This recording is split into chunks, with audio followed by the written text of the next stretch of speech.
हम दिवाली कैसे मनाते हैं? नए नए कपड़े खरीद कर, गहने खरीद कर, मिठाइयाँ बनाकर, फटाके फोड़कर, अच्छी सी रंगोली बनाकर और सबसे महत्वपूर्ण बात, माता लक्ष्मी और गणेश जी की पूजा करके। लेकिन महाराष्ट्र के सांगली जिले के योगेवाड़ी गांव में एक अनोखी प्रथा है। सिर्फ वही नहीं, लेकिन पश्चिम महाराष्ट्र के बहुत ही गांवों में दिवाली के 5 दिन गोबर के बलिराजा और श्री कृष्ण का पूरा गोकुल बनाते हैं और उसकी पूजा करते हैं। ऐसा क्यों? आइए जानते हैं इसके पीछे की कहानी इस वीडियो में। नमस्कार दोस्तों, स्वागत है आप सबका मेरे YouTube चैनल संस्कृति में।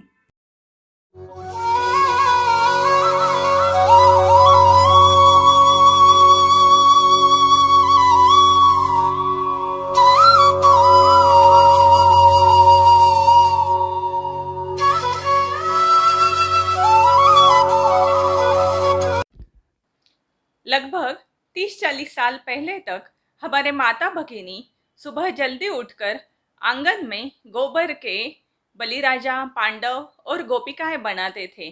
दीपावली के पहले ही दिन यानी कि वसुबारस के दिन आंगन साफ करके उससे गोबर का सोया हुआ बलिराजा बनाते थे। उसके बाजू में 5 गोपिकाएं खड़ी कर देते थे और एक गोपिका सर दबाती हुई और एक गोपिका पैर दबाती हुई, ऐसे 7 गोपिकाएं बनाते थे।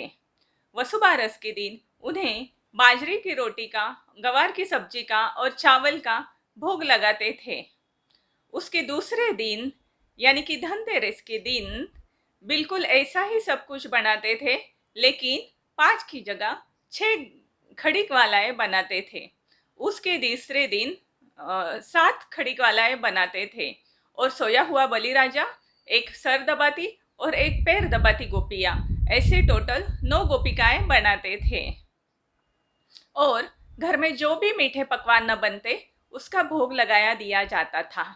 उसके अगले दिन यानी कि दीपावली के दिन यही सब कुछ बनाकर साथ साथ में एक छोटा सा गोबर का पर्वत बना दिया जाता, जिसे हिरकनिका डोंगर भी बोलते। उसके बाजू में 3 गोबर की गोपिकाएं खड़ी कर दी जाती और 2 गोपिकाएं पर्वत के ऊपर खड़ी कर दी जाती। उन्हें गेंदे के फूल से सजाया जाता था।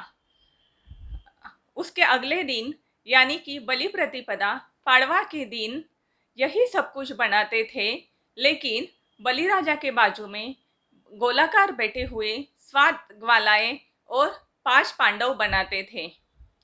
बीच में गन्ने के टुकड़े और जवार के फूल रख देते थे और एक छोटा सा चूल्हा बनाकर उस पर दूध गर्म कर देते थे। 7 ग्वालाओं में से 2 ग्वालाएं थोड़ी बड़ी बना देते थे और उनके हाथ में 2 छोटे छोटे बच्चे दिखाते और उनके सर पर टोकरियां दिखाते। इन सबको पूरन पोली का भोग लगाया जाता था।